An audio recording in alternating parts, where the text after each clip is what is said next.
ಸ್ನೇಹಿತರೆ, ಇವತ್ತು ವಿಶೇಷವಾಗಿ ನಾನು ಮಹಾಶಿವರಾತ್ರಿ ದಿವಸ ಯಾವ ರೀತಿ ಪೂಜೆಯನ್ನು ಮಾಡಬೇಕು, ಅದ್ಭುತ ಯೋಗ ನಮಗೆ ಆ ದಿನ ಪ್ರಾಪ್ತಿಯಾಗ್ಲಿಕ್ಕತ್ತದ.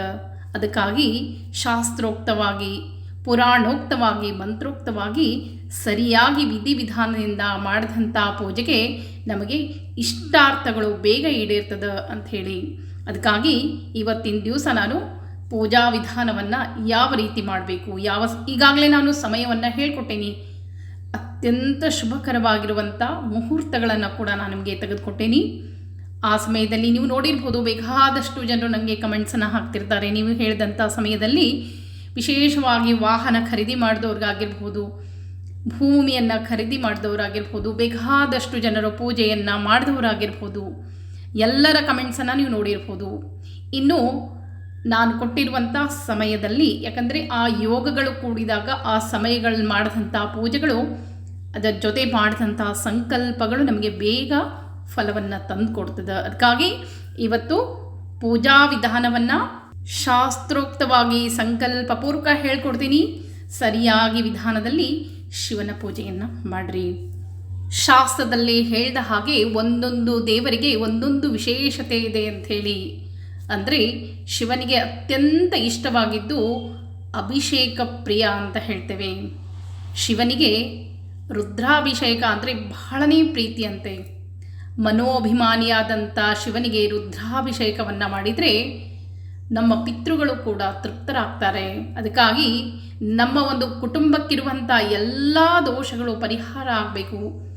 ಮನೋನಿಯಮಕನಾದಂಥ ಭಗವಂತ ರುದ್ರದೇವರಿಗೆ ಅಭಿಷೇಕವನ್ನು ಮಾಡಬೇಕು. ರುದ್ರಾಭಿಷೇಕವನ್ನು ಮಾಡಿದರೆ ಮನೆತನದ ಎಂತಹ ದೋಷಗಳು ತೊಳೆದು ಹೋಗ್ತದೆ ಅಂಥೇಳಿ ರುದ್ರಾಭಿಷೇಕವನ್ನು ಮಾಡಬೇಕು. ವಿಷ್ಣು ದೇವರಿಗೆ ಅಲಂಕಾರ ಪ್ರಿಯ ಅಂತ ಹೇಳ್ತೀವಿ, ಗಣಪತಿಗೆ ಮೋದಕ ಪ್ರಿಯ, ಹಾಗೆ ದೇವಿಗೆ ಸ್ತೋತ್ರ ಪ್ರಿಯೆ ಅಂತ ಹೇಳ್ತೀವಿ.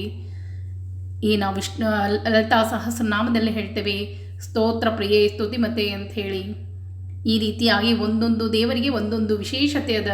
ಅದಕ್ಕಾಗಿ ಪೂಜಾ ವಿಧಾನ ಹೇಳುವಕ್ಕಿಂತ ಮುಂಚೆ ನಾವು ಶಿವನ ಪೂಜೆಗೆ ಯಾವ ಯಾವ ಸಾಮಗ್ರಿಗಳನ್ನು ರೆಡಿ ಮಾಡಿ ಇಟ್ಕೊಳ್ಬೇಕು ಮೊದಲೇ ನಾ ಹೇಳಿಬಿಟ್ಟೆ ಅಂದರೆ ತೋರಿಸ್ಕೊಡ್ತೀನಿ ಯಾವ ರೀತಿ ಯಾವ ಸಾಮಗ್ರಿಗಳನ್ನು ಜೋಡಿಸಿ ಪೂಜೆಗೆ ಇಟ್ಕೊಳ್ಬೇಕು ಅಂಥೇಳಿ. ಆ ರೀತಿಯಾಗಿ ಸಾಮಗ್ರಿಗಳನ್ನು ನೀವು ಸರಿಯಾಗಿ ಜೋಡಿಸಿಟ್ಕೊಳ್ರಿ. ಪೂಜೆಗೆ ಕೂತಾಗ ಏನೂ ತ್ರಾಸಾಗೋದಿಲ್ಲ. ಅದಕ್ಕಾಗಿ ಇವತ್ತು ನಾನು ಎಲ್ಲ ಸಾಮಗ್ರಿಗಳನ್ನ ಇಟ್ಟು ನಿಮಗಾಗಿ ತೋರಿಸ್ತಾ ಇದ್ದೀನಿ. ಮೊದಲು ಈ ರೀತಿಯಾಗಿ ಎಲ್ಲ ಪೂಜಾ ಸಾಮಗ್ರಿಗಳನ್ನ ಜೋಡಿಸಿಟ್ಕೊಳ್ರಿ. ಬರ್ರಿ, ಏನೇನು ಬೇಕು ತೋರಿಸ್ಕೊಡ್ತೀನಿ, ಯಾವ ರೀತಿ ಇಟ್ಕೊಳ್ಬೇಕು ಅಂತ. ಪ್ರಥಮವಾಗಿ ಗಣಪತಿ ಮೂರ್ತಿಯನ್ನು ಇಟ್ಕೊಳ್ಬೇಕು. ನಿಮ್ಮ ಮನೆಯಲ್ಲಿ ಗಣಪತಿ ಮೂರ್ತಿ ಇಲ್ಲ ಅಂದರೆ ಒಂದು ಅಡಿಕೆ ಬೆಟ್ಟವನ್ನು ಕೂಡ ಪ್ರಥಮವಾಗಿ ಪೂಜೆಗೆ ಗಣಪತಿ ವಿಗ್ರಹ ಬೇಕು. ಈ ರೀತಿಯಾಗಿ ಗಣಪತಿ ವಿಗ್ರಹ ಇರಬೇಕು. ಶಿವಲಿಂಗವನ್ನು ಇಟ್ಕೊಳ್ಬೇಕು. ನಿಮ್ಮ ಮನೆಯಲ್ಲಿ ಶಿವಲಿಂಗ ಇಲ್ಲ ಅನ್ನೋದಾದರೆ ಒಂದು ಹುತ್ತದ ಮಣ್ಣಿನಿಂದ ಶಿವಲಿಂಗವನ್ನು ಸಹ ಮಾಡಿ ಇಟ್ಕೊಳ್ಬೇಕು. ಶಿವನಿಗೆ 108 ಬಿಳಿ ಗೆಜ್ಜೆ ವಸ್ತ್ರ, ಬಿಳಿ ಗಂಧವನ್ನು ಹಚ್ಚಿದಂಥ ಇರಬೇಕು. 108 ಗೆಜ್ಜೆಗಳು ಇರುವಂಥ, ಜೊತೆಗೆ 2 ಅದಕ್ಕೆ ಜೋಡಿಸ್ಲಿಕ್ಕೆ ಅಂದರೆ 110 ಗೆಜ್ಜೆ ವಸ್ತ್ರ, ಇನ್ನೂ 16 + 2 ಗೆಜ್ಜೆ ವಸ್ತ್ರ. ಅಭಿಷೇಕದ ನಂತರ ಗಣಪತಿಗೆ 21 + 2 ಗೆಜ್ಜೆ ವಸ್ತ್ರ. ಅಭಿಷೇಕಕ್ಕೆ ನೀರು, ತಾಂಬೂಲ, ದಕ್ಷಿಣೆ, ಸಂಕಲ್ಪಕ್ಕೆ ನೀರನ್ನು ಇಟ್ಕೊಳ್ಬೇಕು. ಜೊತೆಗೆ ಶಿವನಿಗೆ ಏರಿಸಲಿಕ್ಕೆ ಬಿಳಿ ಗಂಧವನ್ನು ಇಟ್ಕೊಳ್ಬೇಕು. ಅರಿಶಿನ ಕುಂಕುಮ ಇಟ್ಕೊಳ್ಬೇಕು. ಜೊತೆಗೆ ಅಭಿಷೇಕಕ್ಕೆ ನಾವು ಆ ದಿನ ವಿಶೇಷವಾಗಿ ಶಿವನಿಗೆ ಪಂಚಾಮೃತ ಅಭಿಷೇಕ ಮಾಡಲೇಬೇಕು. ಆ ದಿನ ಮಾಡಿದರೆ ಬಹಳನೇ ಒಳ್ಳೆಯದು. ಮಕ್ಕಳಿಗೂ ಕೂಡ ಮಕ್ಕಳಿಗೂ ಕೂಡ ಒಳ್ಳೆಯದಾಗ್ತದೆ. ಪಂಚಾಮೃತಕ್ಕೆ ಹಾಲು, ಮೊಸರು, ಜೇನುತುಪ್ಪ, ತುಪ್ಪ, ಬಾಳೆಹಣ್ಣು, ಎಳ್ನೀರು, ಈ ರೀತಿಯಾಗಿ ಪಂಚ ಅಮೃತ ಅಂತ ಹೇಳ್ತೀವಿ. ಈ ರೀತಿ ಇಟ್ಕೊಳ್ಬೇಕು. ನಂತರ ಗಣಪತಿಗೆ ಕೆಂಪು ಹೂ ಬೇಕು. ಶಿವನಿಗೆ ಏರಿಸಲಿಕ್ಕೆ ಬಿಳಿ ಹೂಗಳು, ಮಲ್ಲಿಗೆ ಹೂಗಳಾಗಿರ್ಬೋದು, ಬಿಳಿ ಸೇವಂತಿಗೆ ಆಗಿರ್ಬೋದು. ಅಷ್ಟೇ ಅಲ್ಲ, ಬಿಳಿ ದಾಸವಾಳ, ಪತ್ರಿ, ಪುಷ್ಪ ಎಲ್ಲವನ್ನ ಜೋಡಿಸಿ ಈ ರೀತಿ ಇಟ್ಕೊಳ್ಬೇಕು. ಇನ್ನು ತಿಲ ಅಕ್ಷತೆ ಬಹಳಷ್ಟು ಮುಖ್ಯ. ತಿಲ ಅಕ್ಷತೆಗೆ ಅಂದರೆ ಏನೇನು ಬೇಕು ಹೇಳ್ತೀನಿ, ನೋಟ್ ಮಾಡಿ ಇಟ್ಕೊಳ್ರಿ. ಅರ್ಧ ಬಟ್ಟಲು ಅಕ್ಕಿ ತುಂಡಿಲ್ಲದಂತೆ ಸ್ವಚ್ಛವಾಗಿ ಆರಿಸಿ ಇಟ್ಕೊಳ್ಬೇಕು. ತುಂಡು ತುಂಡಾಗಿರುವಂಥ ಇಟ್ಕೊಳ್ಬಾರ್ದು, ಒಳ್ಳೆಯ ಅಕ್ಕಿಯನ್ನು ಇಟ್ಕೊಳ್ಬೇಕು. ಅದಕ್ಕೆ ಕಡಲೆಬೇಳೆ 1 ಮುಟ್ಗಿ, ಜೊತೆಗೆ ಹೆಸರುಬೇಳೆ 1 ಮುಟ್ಗಿ, ಉದ್ದಿನಬೇಳೆ 1 ಮುಟ್ಗಿ, ಬಿಳಿ ಎಳ್ಳು 1 ಚಮಚ ಅಥವಾ 2 ಚಮಚ, ಅಷ್ಟೇ ಅಲ್ಲ ಗೋಧಿಯನ್ನು ಇಟ್ಕೊಳ್ಬೇಕು. ಎಲ್ಲವನ್ನ ನಂತರ ಸೇರಿಸಿ ತೊಳೆದು 3 ಸಲ ತೊಳೆದು ಇರಿಸಬೇಕಾಗ್ತದೆ. ಇವಷ್ಟನ್ನು ಒಂದು ಕಡೆ ಸೇರಿಸ್ಕೊಳ್ಬೇಕು. ಪೂಜೆಯನ್ನು ಮಾಡುವಂಥ ಸಮಯದಲ್ಲಿ ಅದನ್ನು ಸ್ವಚ್ಛವಾಗಿ 3 ಸಲ ತೊಳೆದು ಜರಡಿಯಲ್ಲಿ ಪೂರ್ಣ ನೀರು ಹೋಗೋ ಹಾಗೆ ಬಸಿದು ತಿಲಾಕ್ಷತೆಯನ್ನು 108 ಹೆಸರು ಹೇಳಿ ಏರಿಸಬೇಕಾಗ್ತದೆ ಶಿವನಿಗೆ. ಅಷ್ಟೇ ಅಲ್ಲ, ಅದನ್ನು ಮಾರನೇ ದಿವಸ ನೀವು ಪೂಜೆಗೆ ಉಪಯೋಗಿಸಿದಂಥ ತಿಲಾಕ್ಷತೆ ಅಡುಗೆಗೆ ಬಳಸಬಹುದು, ದೋಸೆಯನ್ನು ಮಾಡಿ ತಿನ್ನಬಹುದು. ಈ ರೀತಿಯಾಗಿ ಎಲ್ಲ ತಾಂಬೂಲ ದಕ್ಷಿಣೆ ಇಟ್ಕೊಳ್ಬೇಕು. ಒಂದು ಸಲ ಅಭಿಷೇಕಕ್ಕೆ ಬರಬೇಕಾದ್ರೆ ತಾಂಬೂಲ ದಕ್ಷಿಣೆ ಬೇಕಾಗ್ತದೆ.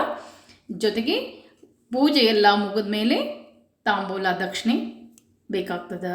ಇದರ ಜೊತೆಗೆ ನೈವೇದ್ಯ ಹಾಲು ಹಣ್ಣು ಇರ್ತದೆ. ಹಾಲು ಹಣ್ಣು ನೈವೇದ್ಯಕ್ಕೆ ಇಟ್ಕೊಳ್ಬೇಕು. ತೆಂಗಿನಕಾಯಿ ಒಡೆದು ನೈವೇದ್ಯಕ್ಕೆ ಮಾಡ್ಬೋದು, ಅಥವಾ ತುಪ್ಪದಲ್ಲಿ ಗೋಧಿ ಹಿಟ್ಟನ್ನು ನೀಟಾಗಿ ಹುರಿದು ಬೆಲ್ಲವನ್ನು ಸೇರಿಸಿ ಉಂಡೆಯನ್ನು ಸಹ ಮಾಡಿ ನೈವೇದ್ಯ ಮಾಡ್ಬೋದು. ಅಥವಾ ನಿಮ್ಮ ಮನೆಯಲ್ಲಿ ಮಾಲೇದಿ ನೈವೇದ್ಯ ಇದ್ದರೆ ಮಾಲೇದಿ ಮಾಡ್ಬೋದು. ನಿಮ್ಮ ಮನೆಯಲ್ಲಿ ಏನು ಪದ್ಧತಿ ಇರ್ತದೋ ಆ ಪದ್ಧತಿಯಲ್ಲಿ ಮಾಡ್ಬೋದು. ನಾನು ಕೇವಲ ಮಂತ್ರೋಕ್ತವಾಗಿ ಪೂಜೆ ಸಂಕಲ್ಪಪೂರ್ವಕವಾಗಿ ಹೇಳ್ಕೊಡ್ತೀನಿ. ಇನ್ನು ನೈವೇದ್ಯ ಅದೆಲ್ಲ ನಿಮ್ಮ ಮನೆಯಲ್ಲಿ ಇದ್ದ ಹಾಗೆ ನೀವು ಮಾಡಿಕೊಳ್ಬೇಕು. ಇನ್ನು ಶಿವನಿಗೆ ಮಾಡಿದಂಥ ಪಂಚಾಮೃತ ಅಭಿಷೇಕ ಮನೆ ಮಂದಿ ಎಲ್ಲ ನೈವೇದ್ಯ ಮಾಡಿದ್ದು ಮನೆ ಮಂದಿ ಎಲ್ಲ ತೆಗೆದುಕೊಳ್ಬೇಕು. ದೇವರಿಗೆ ಇಟ್ಟಂಥ ತಾಂಬೂಲ ಮಾರನೇ ದಿವಸ ಊಟ ಆದಮೇಲೆ ನೀವೆಲ್ಲ ತಿನ್ಬೋದು. ತಿಲ ಅಕ್ಷತೆಯನ್ನು ಮನೆಗೆ ತೊಳೆದು ಅಡುಗೆಗೆ ಬಳಸ್ಬೋದು. ಇನ್ನು ಮುಟ್ಟಾದವರು ಪೂಜೆ ಮಾಡಲಿಕ್ಕೆ ಬರುವುದಿಲ್ಲ, ಪ್ರಶ್ನೆ ಕೇಳಲಿಕ್ಕೆ ಹೋಗಬೇಡ್ರಿ. ಮುಟ್ಟಾದವರಾಗಲಿ ಉಪವಾಸ ಮಾಡಲಿಕ್ಕೆ ಬರ್ತದೆ, ಉಪವಾಸ ಮಾಡಬೇಕು. ಮಹಾಶಿವರಾತ್ರಿಗೆ ಮಹಾಶಕ್ತಿ ಇರ್ತದೆ ಅಂತ ಹೇಳ್ತೇವೆ. ಅಂತಹದ್ದೊಂದು ಶಕ್ತಿ ನಿಮ್ಮ ಮನೆಯಲ್ಲೂ ಕೂಡ ನೀವು ಸರಿಯಾದ ರೀತಿಯಲ್ಲಿ ಪೂಜೆಯನ್ನು ಮಾಡಿದಾಗ ಅಂಥದ್ದು ಮಹಾಶಕ್ತಿ ನಿಮ್ಮನ್ನು ಎಂತಹ ಆಪತ್ತಿನಿಂದ ಕೂಡ ಕಾಪಾಡ್ತದೆ. ಅದಕ್ಕಾಗಿ ಒಂದೊಂದು ಯೋಗಗಳು ಒಂದೊಂದು ಸಲ ಕೂಡಿ ಬರೋದು ಬಹಳನೇ ಅಪರೂಪ, ಮತ್ತೆ ಸಿಗೋದಿಲ್ಲ ನಮಗೆ.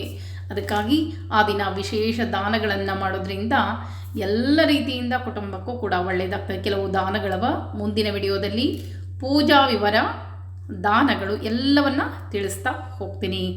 ಈ ವಿಡಿಯೋವನ್ನು ಮತ್ತೆ ಮುಂದುವರಿಸ್ತೀನಿ. ಪೂಜಾ ವಿಧಾನವನ್ನು ಪೂರ್ಣ ವಿವರವಾಗಿ ತಿಳಿಸ್ಕೊಡ್ತೀನಿ ಅಂತ. ಮತ್ತೆ ಮುಂದಿನ ವಿಡಿಯೋದಲ್ಲಿ ಸಿಗ್ತೀನಿ. ನಮಸ್ಕಾರ.